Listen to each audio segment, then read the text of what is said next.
Pertanyaan sederhananya adalah gimana sih cara kita menghadapi itu? Saya juga lagi belajar, ini bukan kata saya ya, tapi saya coba merangkum dari beberapa hadis, dari beberapa ayat. Mudah-mudahan ini jadi semacam tips dari Allah, dari Rasul, cara kita supaya lebih sabar dalam menghadapi ujian, khususnya ujian perasaan. Pertama, saya mengambil dari hadis riwayat yang diriwayatkan dari Abu Hurairah, hadis Hasan. Nabi SAW mengatakan, "Ma yazalul bala'u bil mu'mini wal mu'minati fi nafsihi wa waladihi wa malihi hatta yalqallaha ta'ala wa ma 'alaihi khati'ah." Tidaklah seseorang selesai diuji, baik dia laki-laki, orang yang beriman, atau perempuan yang beriman, baik itu ujiannya terjadi pada dirinya, atau melalui anaknya, atau melalui hartanya. Artinya ujian harta, ujian fisik, ujian perasaan, sampai dia bertemu dengan Allah dan dia tidak punya dosa. Apa maksud dari hadis ini? Ujian itu tidak akan berakhir kecuali kalau dosa kita sudah habis. Allah akan menguji kita terus untuk membersihkan diri kita dari dosa. Sehingga yang harus kita coba bangun awareness dalam diri kita kalau lagi diuji, Allah pengen membersihkan dosa saya. Sehingga kita ridho dengan ujian, bukan ikhlas ya. Kalau ikhlas ibadah, kalau ujian ridho, rela. Saya ridho ya Allah, walaupun ini berat. Saya ridho ya Allah, walaupun saya berharap Engkau beri jalan keluar. Saya ridho ya Allah, walaupun saya berharap ditolong oleh Allah. Tapi tetap ridho diberikan ujian itu, sambil berdoa diberikan jalan keluar, ditolong, diberikan keajaiban. Cuman nggak mau mengeluh. Dan berdoa meminta jalan keluar bukan mengeluh, itu ibadah. Berdoa itu ibadah dalam Islam. Sehingga Allah suka banget sama hamba yang berdoa. Allah suka dengan hamba yang curhat.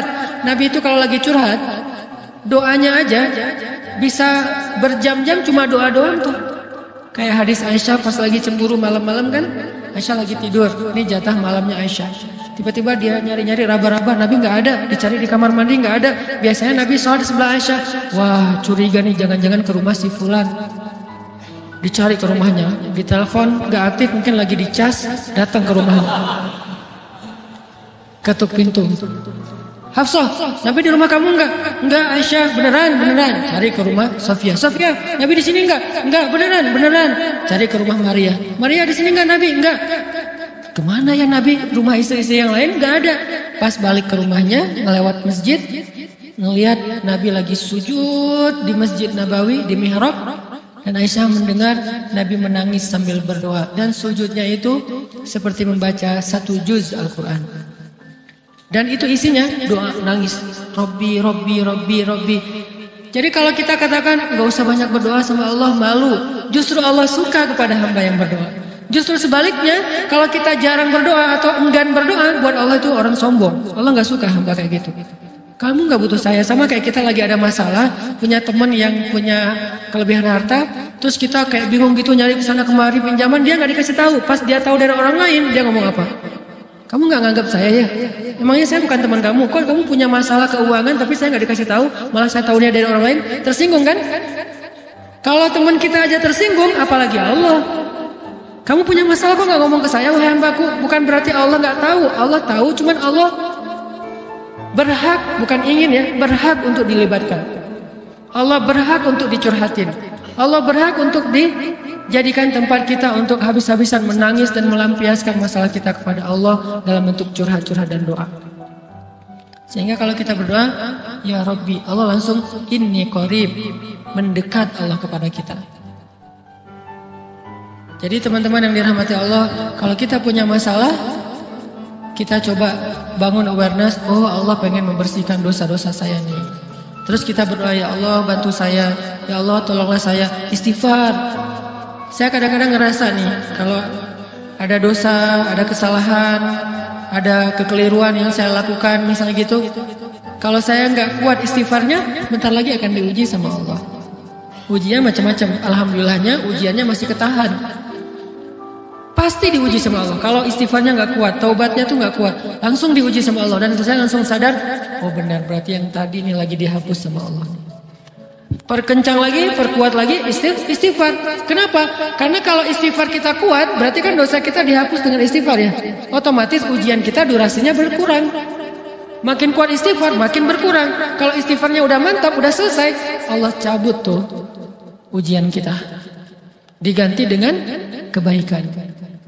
Jadi teman-teman, kita coba sadari, oh kalau Allah menguji saya, memang saya banyak dosa. Sebelum kita mencari kambing hitam, nyalah-nyalahin orang lain, sebelum kita marah kepada orang lain, kadang wajar kita marah kepada orang lain gara-gara ucapannya, komennya, teks dari dia, wajar.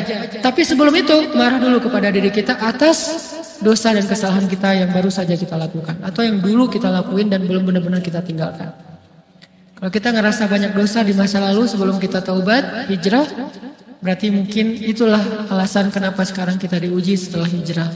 Kenapa agak-agak harus jungkir balik setelah kita hijrah? Kenapa harus sedikit berdarah-darah setelah kita hijrah? Anggap aja itu untuk mengkifarat, membersihkan dosa-dosa kita yang telah lalu. Supaya apa? Supaya kalau kita pulang kepada Allah, kita pulang dalam keadaan bersih, dan itu pasti akan menjadi orang yang paling beruntung. Daripada nanti diberesin di akhirat, mending diberesin di dunia kan? Soalnya kalau diberesin di akhirat itu lebih berat. Akhirat itu perlakuannya beda dengan di dunia. Di dunia kalau kita salah akan dibalas oleh Allah. Kalau kita belum taubat, dibalas oleh Allah sama. Tapi di akhirat ukurannya beda. Sehingga heran ya, kalau ada orang yang merasa beruntung lolos dari hukuman dunia, dia pikir dia udah lolos dari hukuman Allah. Mending dia beresin deh di dunia daripada nanti di akhir berlarut-larut. Itu bahaya banget. Kalau buat saya pribadi dan saya yakin teman-teman juga kayak gitu, nggak mau ada masalah di akhirat, mending masalah di dunia aja. Tapi masalah di dunia juga kita nggak mau berlarut-larut, pengen cepat dimudahin sama Allah. Caranya istighfar. Tidaklah Allah memberikan kepada kita ujian kecuali salah satu alasannya pengen menghapuskan dosa. Idza kathurat dzunubul 'abdi wa lam yakun lahu min 'amalin liyukaffiraha fabtalahu Allahu bil hazan liyukaffiraha. Kalau seorang hamba banyak dosa dan dia enggak cukup amal untuk mengkifarat dosa-dosanya, Allah akan menguji dia dengan rasa sedih, dengan rasa kecewa, dengan rasa berat, sakit hati untuk mengkifarat dosa-dosanya. Itu yang kita bangun. Sehingga kalau ada masalah sama orang lain, kita memperbaiki diri dulu. Bukan sibuk dengan kesalahan dia terus-menerus yang gak mau kita maafin. Misalnya ada teman kita nih, jadi clash sama kita. Hal pertama yang kita bangun, astagfirullahaladzim, saya banyak dosa nih. Tapi kan yang salah dia, ya. Tapi mungkin dia nggak akan mengatakan kalimat itu, nggak akan bersikap kayak gitu kalau kita nggak punya dosa. Allah sengaja mengutus dia untuk memuji kita lewat kata-katanya, lewat perilakunya, karena kita punya dosa. Jadi penyebab pertama diuji itu bukan teman kita yang salah, itu penyebab kedua. Memang dia salah, dan itu harus kita akui, realistis lah. Dia salah, dia nggak pas, dia nggak bijak, dia apa? Oke. Tapi yang mentakdirkan dia salah kepada kita, Allah Subhanahu Wa Taala. Kenapa Allah takdirkan gitu? Karena kita masih punya banyak dosa. Allah kirim kita ujian, bisa manusia, bisa alam, bisa dalam diri kita sendiri. Itu semuanya adalah cara Allah untuk menguji kita dan membersihkan dosa-dosa kita. Ini yang kita bangun pertama. Yang kedua, kata Nabi di dalam hadis Bukhari, "May yuridillahu bihi khairan." Yang terkenal kan yufaqihu fiddin, itu yang terkenal. Ternyata ada dua modelnya. Ada may yuridillahu bihi khairan yufaqihu fiddin. Siapa yang Allah pengen kasih dia kebaikan agama, kebaikan, Allah akan buat dia mengerti halal dan haram. Itu berarti Allah sayang sama dia. Ini satu model hadis. Ada model yang kedua, mirip redaksinya. May yuridillahu bihi khairan yusib min. Hadis Bukhari. Siapa yang Allah pengen ngasih dia kebaikan, Allah uji. Hah? Kok gitu caranya? Ternyata kayak gitu rahasianya. May yuridillahu bihi khairan, may yuridillahu bihi khairan. Siapa yang Allah pengen ngasih dia kebaikan, Allah kasih dia musibah atau ujian. Kenapa bisa seperti itu Ustaz? Fa inna ma'al usri yusra, inna ma'al usri yusra. Seolah-olah Allah bilang di dalam ayat itu, kalau kalian mau dapat kemudahan, biasanya lewatnya kesusahan dulu. Kalau kalian pengen dapat keberuntungan, biasanya dapatnya kerugian dulu. Tapi keberuntungan dan kerugiannya pasti nggak sebanding. Keberuntungannya jauh lebih besar daripada kerugiannya. Kerugian itu kayak modal doang, DP. Jadi kalau kita mau dapat kejutan dari Allah, Allah kasih kita DP. DP-nya apa? Ujian. DP-nya musibah. DP-nya rasa nggak nyaman. Itu DP. DP terhadap apa? DP dari Allah terhadap hadiah-hadiah besar yang Allah pengen ngasih ke kita setelahnya. Cuman banyak orang yang menolak DP ini. Sama kayak kita misalnya. Kalau kita mau ngasih dia hadiah, kita kasih dia kayak kejutan dulu. Dia lagi ulang tahun nih, disiram air dulu. Setelah itu dikasih hadiah-hadiah yang mahal. Rela nggak disiram air demi hadiah? Rela, udah siramin lagi aja. Kalau setelahnya ada hadiah, yang kita nggak rela, kalau setelah disiram, disuruh bersih-bersih sendiri dan nggak dikasih apa-apa, kan nggak rela tuh. Berarti ini bab iman. Yakin nggak kalau Allah tetap ngasih hadiah? Kan sabar dan iman itu ternyata tahu aman, kembar. Kalau kita yakin Allah ngasih hadiah setelah ngasih kita DP ujian, ya kita akan sabar. Nggak apa-apa deh, ntar lagi mau dikasih hadiah, digini-giniin juga nggak masalah. Dibully, diapain sama Allah, biarin aja ya Allah, saya sabar. Kan ntar lagi mau dikasih hadiah nih. Ini masalah yakin. Tapi kalau kita nggak yakin, apa sih maunya Allah gitu kan? Begitu kalimat ini keluar, maka yang muncul setelahnya adalah mengeluh, berputus asa, dan nggak akan sabar menghadapi ujian. Ujian, kata Nabi, may yuridillahu bihi khairan, siapa yang Allah pengen kasih hadiah, siapa yang Allah pengen kasih kejutan, siapa yang Allah pengen kasih pertolongan, siapa yang Allah pengen kasih kebaikan, yusib min, Allah akan uji dia dulu. Ini sunnatullah. Sehingga kalau kita lagi diuji, yang kita lihat jangan ujiannya, apa setelah itu.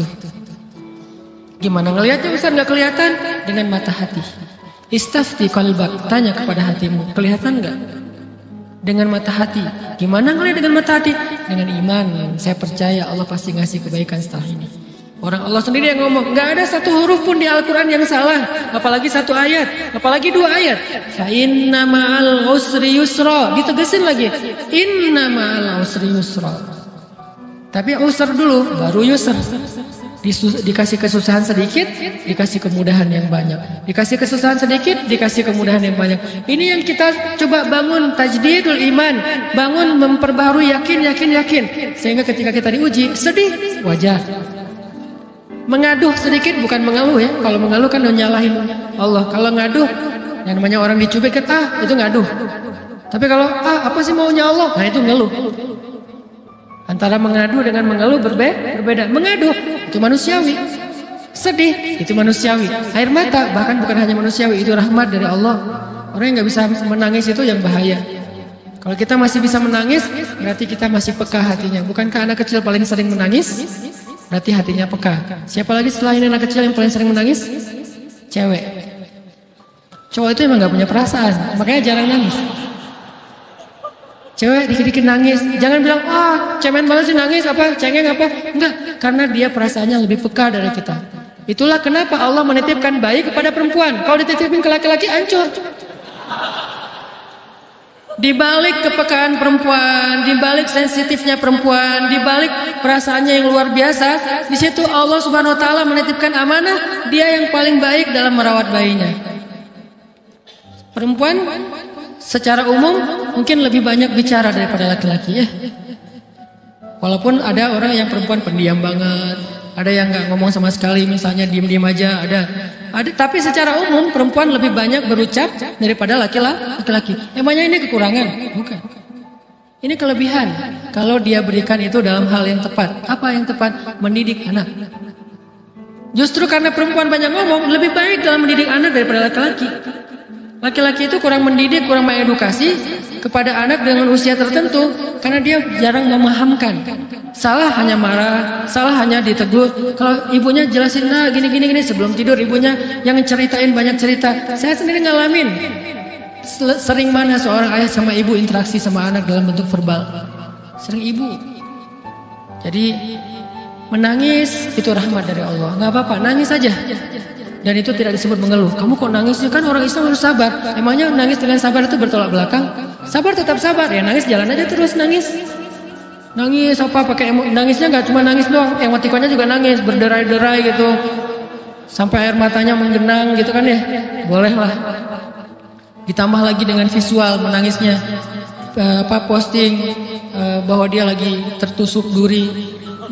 Dengan postingan kaktus atau apalah, dia pengen share ke semua orang bahwa saya sedang sedih, sehingga nanti ketika ada orang yang menghibur dia dengan sedikit kata-kata yang sabar ya segala macam, wah makin berderai-derai. Itu belum jadi, kecuali dia keluarkan kata-kata mengeluh, baru dia disebut orang yang banyak mengeluh, berputus asa. Kalau mengadu wajar, walaupun ada nabi udah diuji berat nggak mau mengaduh, apalagi ngeluh. Zakaria digergaji, mengadu aja enggak. Kenapa? Karena kata malaikat, kalau kamu mengadu sedikit aja, maka Allah Subhanahu wa taala akan menghancurkan kaum ini. Dia kasihan kepada kaumnya, enggak mau mengadu. Satu-satunya orang yang kita tidak boleh mengadu hanya orang tua. Atau itu mengeluh kalau untuk orang tua. Kalau yang lain enggak disebut mengeluh. Kalau ke teman, males enggak apa-apa. Jangan sering-sering tapi. Apaan sih? Ke teman boleh. Tapi ke orang tua, saja, itu bukan lagi mengadu, itu sudah mengeluh. Khusus untuk orang tua.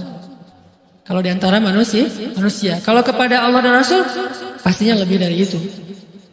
Ketika kita diam saja, tidak langsung beranjak sami'na wa ata'na labbaika ya rabbi wa sa'daik, enggak memenuhi panggilan Allah, itu sudah disebut bagian dari kufur ingkar.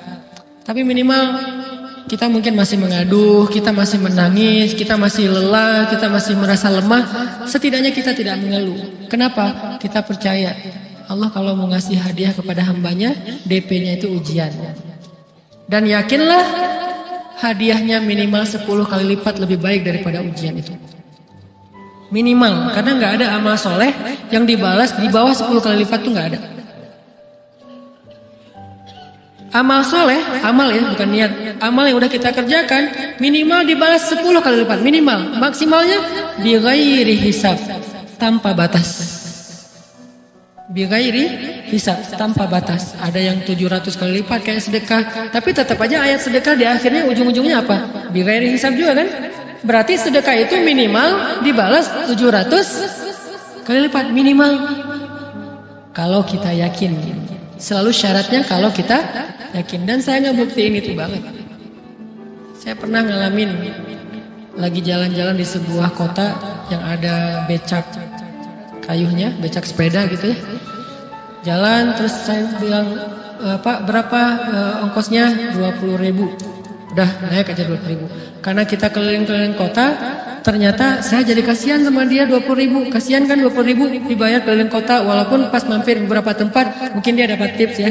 Tapi saya nggak tega gitu, dia cerita tentang anaknya lagi sekolah, apa segala macam, makin bikin baper kan. Pas selesai, saya kasih dia 100.000.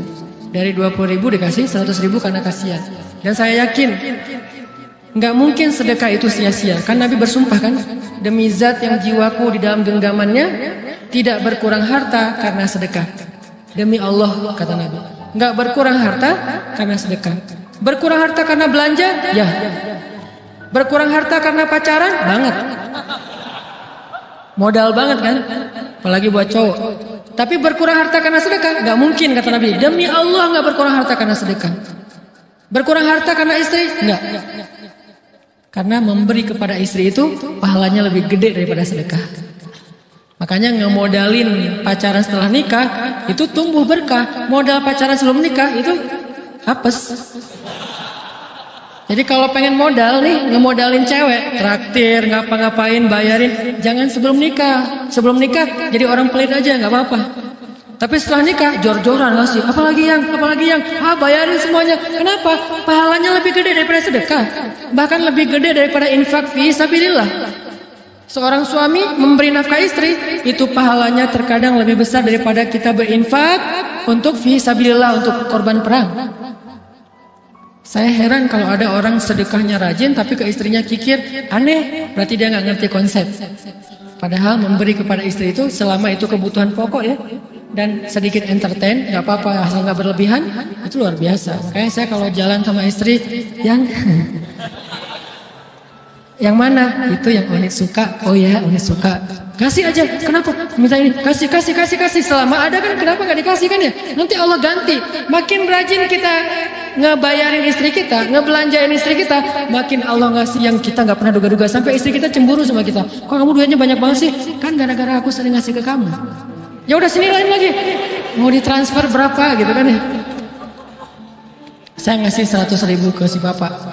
Dan saya yakin teman-teman sedekahnya pasti lebih dari itu karena 100.000 saya sebut. Kalau 1 juta ke atas saya nggak mau nyebut, malu dong, ria ya.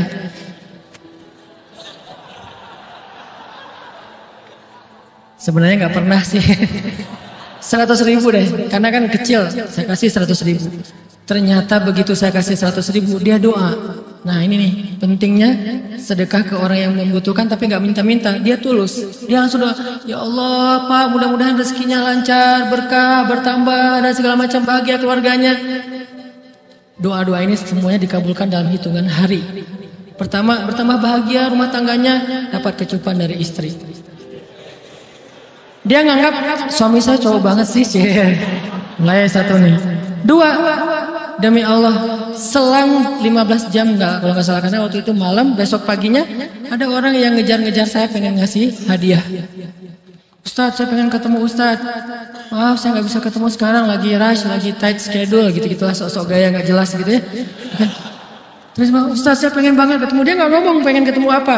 Kalau dia bilang mau ngasih duit kan langsung saya prioritaskan kan ya. Berhubung dia nggak ngomong, ya udahlah, saya sosok jual mahal gitu. Tapi yang namanya rezeki kan gimana kita tolak, dia datang kan. Saya nolak. Pokoknya sebentar aja 5 menit nggak akan ganggu waktu Ustadz. Ya udah besok pagi ya pas breakfast gitu. Pakai gaya-gaya dikit breakfast. Pas breakfast, oh ya siap Ustadz. Jam berapa? Jam 8. Udah janjian jam 8. Mungkin orangnya nih dengar live streaming, Pak jazakumullah khair jaza. Makasih banyak, mudah-mudahan Allah tambahkan rezekinya. Terus beliau besok mau flight ke luar kota jam 8. Akhirnya ngubungin lagi malamnya, Pak Ustadz maaf nggak bisa ketemu besok karena saya jam 8 itu jadwal terbang. Oh ya udah nggak apa-apa, seneng dong saya nggak jadi ketemu kan. Tahu gitu kan nyesel saya tuh, seneng. Besok pagi jam 6 Pak Ustadz, alhamdulillah ternyata penerbangan saya di delay ke jam 11. Allah delay penerbangannya demi ngasih rezeki buat saya. Kan luar biasa kan?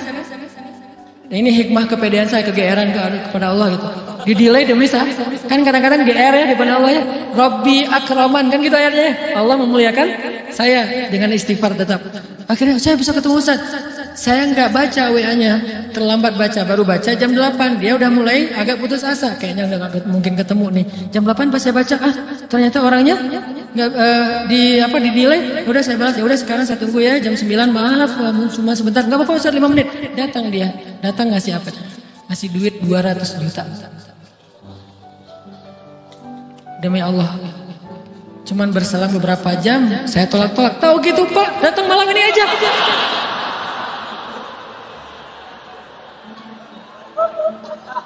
Harusnya malam itu juga saya cari orangnya. Kalau perlu saya yang nyamperin Bapak, Sherlock, saya kejar.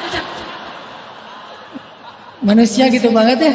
Tapi Masya Allah di situ saya jadi tahu, oh doa orang itu lebih akurat, lebih mantap, lebih diijabah daripada doa saya. Mungkin bukan karena sedekah, tapi karena doa setelah sedekah. Ya Allah dan segala macam dimudahkan semua. Itu luar biasa loh. Saya nggak percaya. Saya pikir main-main. Orang nih iseng kayaknya pengen ketemu doang, pengen selfie. Ternyata pas saya cek, ditransfer, di capture, Ustaz udah ditransfer. Saya, wah jangan-jangan nih jebakan Batman gitu ya. Nyari-nyari sana segala macam. Alhamdulillah ternyata emang niat baiknya pengen, alhamdulillah saya terkesan, saya dapat hidayah oleh Ustaz segala macam. Sekarang saya pengen membalas jasa Ustaz walaupun kecil 200 juta. Untung saya nggak kaget dan kemudian pingsan. Pak 200 juta, stroke kan ya bahaya, lebih mahal dari 200 juta. Ini keajaiban ya teman-teman. Jadi kita tuh, saya kan sering bilang keajaiban itu terjadi tergantung tingkat iman. Bukan saya udah soleh banget enggak. Saya belajar terus untuk yakin deh sama Allah. Modal kita tuh kan gini sebetulnya kan. Duit kita itu banyak loh teman-teman, cuman gak disimpan di bank, gak disimpan di saku, disimpannya di sisi Allah. Bedanya apa sih? Kenapa kita kalau disimpan di bank tenang? Saya lagi punya duit banyak dari 100 juta, di mana? Di bank, aman. Kenapa kalau disimpan di saku aman, tenang? Kenapa kalau disimpan Allah gak tenang? Kenapa kalau disimpan di Allah kita bilang gak punya duit? Ini kan gak fair sama Allah. Gak punya duit nih. Siapa bilang gak punya duit? Kan ada Allah, tinggal minta sama Allah. Tapi nggak ada wujudnya. Tapi kan ada janjinya. Bukankah janji Allah lebih kuat daripada wujud? Bukankah iman harusnya lebih mantap daripada sesuatu yang konkret yang kita lihat? Ada duitnya di sisi Allah. Kenapa nggak dikasih? Karena kita belum butuh. Kalau kita yakin duit kita itu ada di Allah, tapi dikasihnya pas kita butuh. Begitu butuh ya Allah langsung dikasih sama Allah. Itu banget benar-benar terjadi dalam kehidupan kita. Pasti kayak gitu. Tingkat tergantung kita yakin apa enggak. Nih kalau Allah bilang may yuridillahu bihi khairan, Allah kalau pengen ngasih hadiah kepada seorang hamba, Allah kalau pengen ngasih kejutan kepada seorang hamba, yusif, Allah kasih dia ujian sedikit aja. Wala nabluwannakum bisyai', sedikit, bisyai'in minal khawf wal ju' wa naqsim minal amwal wal anfus wath thamarat wa basyiris sabirin. Kami uji sedikit aja dengan rasa lapar, dengan rasa takut, dengan sedikit kekurangan ini dan itu, sedikit. Tapi wa basyiris sabirin, sampaikan kejutan kepada orang yang bersabar. Sampaikan kejutan kepada orang bersabar. Jadi bisa dibilang kejutan-kejutan hidup kita itu munculnya dengan iman dan sabar. Dengan iman dan sabar. Iman artinya yakin, husnuzon sama Allah. Ana inda dhanni abdi bi. Aku tergantung prasangka hambaku kepadaku.